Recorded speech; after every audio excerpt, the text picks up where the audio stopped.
యేసు ప్రభు బాప్తిసం పాప క్షమాపణ నిమిత్తం కాదు, మారు మనసు నిమిత్తం కాదు, నీతి యావత్తు జరుగు నిమిత్తం. నేను ఆల్రెడీ అంకుల్ అక్కడ చెప్పారు కదా.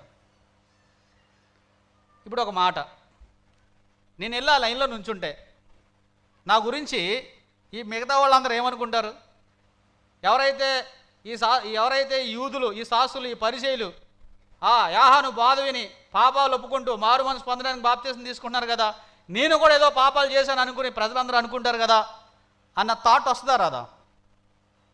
కానీ is not slave to the opinion of people. ప్రజల ఆలోచనలకు, ప్రజల అభిప్రాయానికి యేసుప్రభు బానిస కాదు. వాళ్ళు ఏదైనా అనుకోనివ్వండి, వాట్ మై ఫాదర్ థింగ్స్, నా తండ్రి, ఈ లోకానికి పంపించిన నా తండ్రి, నా అంతరంగాన్ని, నా ఆలోచనల్ని, నా తలంపులను సూటిగా చూడగలిగిన నా తండ్రి, ఇది యావత్తు జరగాలని నిర్ణయించాడు. అది నెరవేర్చడం నా యొక్క ఊపిరి.